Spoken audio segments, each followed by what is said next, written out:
Hello दोस्तों, स्वागत है आप सभी का आपके अपने YouTube channel DS math tutorial लेटुंडा में। तो दोस्तों, आज की इस क्लास में हम पढ़ेंगे क्रिस्टलीय और अक्रिस्टलीय ठोसों में अंतर। तो चलिए स्टार्ट करते हैं अपना टॉपिक, क्रिस्टलीय और अक्रिस्टलीय ठोसों में अंतर।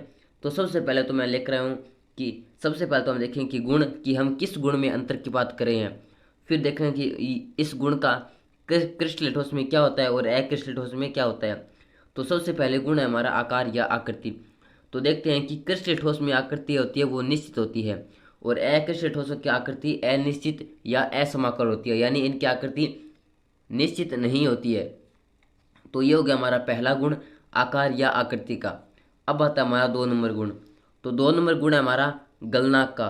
तो सबसे पहले तो आता है क्रिस्टलीय ठोस में।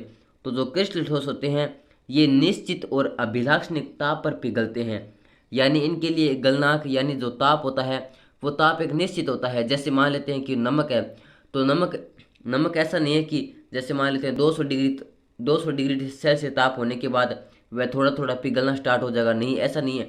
नमक एक निश्चित ताप होता है उसके लिए, जैसे ही उसको वो ताप मिलता है, वो ताप मिलते ही वह एकदम एकदम से पूरी तरीके से पिघल जाता है। ऐसा नहीं है कि वह पिघलना स्टार्ट होता है, वह एकदम उस निश्चित ताप पर वह पिघल जाता है। तो ये इस प्रकार हम कह सकते हैं कि क्रिस्टलीय ठोसों का जो ताप होता है या जो गलनांक होता है वो निश्चित होता है। अब आता है अक्रिस्टलीय ठोसों के लिए।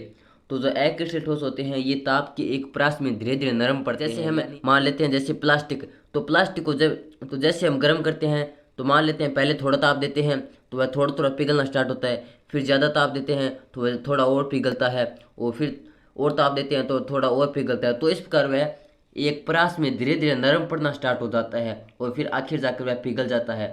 तो इस प्रकार इनके लिए ताप यानी गलनांक, इनके लिए गलनांक फिक्स नहीं होता है, लेकिन जो हमारे क्रिस्टलीय ठोस होते हैं इनके लिए जो गलनांक होता है वो फिक्स होता है यानी निश्चित होता है। तो ये एक निश्चित ताप पर पिघलते हैं, जबकि अक्रिस्टलीय ठोस ताप के धीरे धीरे प्रयास में धीरे धीरे नरम पड़ते हैं। अब आता है हमारा 3 नंबर गुण, वो है प्रकृति का।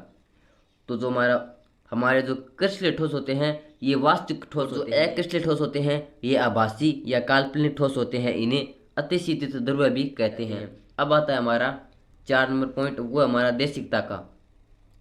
तो देशिकता क्या है कि क्रिस्टलीय ठोसों में विषम देशिकता पाई जाती है और अक्रिस्टलीय ठोसों में समदेशिकता पाई जाती है। अब ये समदेशिकता और विषम देशिकता क्या है कि क्रिस्टलीय ठोसों में विषम देशिकता पाई जाती है, इसका मतलब ये है कि हम जानते हैं कि क्रिस्टलीय ठोसों की आकृति क्या होती है।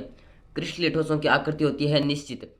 हम जानते हैं कि क्रिस्टलीय ठोसों में अवयवी कण है वो व्यवस्थित होते हैं, यानी इनकी आकृति निश्चित होती है। इसके कारण अवयवी कण जो एक निश्चित रूप में व्यवस्थित होते हैं, जिसके कारण क्रिस्टलीय ठोस होते हैं इनकी संरचना में भिन्न भिन्न दिशाओं जाने पर अपवर्तनांक, विद्युत चालकता आदि इस प्रकार के गुण इनमें अलग अलग पाए जाएंगे, जिसके कारण इन्हें विषम देशिकता का गुण पाया जाता है।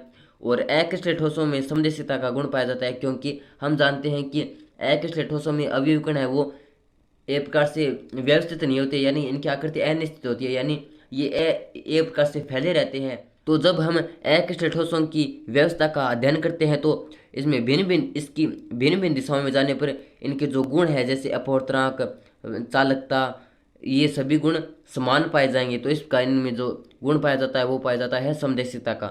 तो इस प्रकार क्रिस्टलीय ठोसों में विषमदेशिकता पाया जाता है और अक्रिस्टलीय ठोसों में समदेशिकता पाया जाता है। अब आता है अवयवी कणों की व्यवस्था। तो क्रिस्टलीय ठोसों में दीर्घपरासी व्यवस्था पाई जाती है और अक्रिस्टलीय ठोसों में लघुपरासी व्यवस्था पाई जाती है। तो इस प्रकार ये था हमारा आज का टॉपिक, क्रिस्टलीय और अक्रिस्टलीय ठोसों में अंतर। तो दोस्तों, ये वीडियो आपको कैसा लगा प्लीज़ कमेंट कर जरूर बताना। अगर ये वीडियो अच्छा लगा तो प्लीज़ ये वीडियो को लाइक करना और चैनल को सब्सक्राइब करना। धन्यवाद।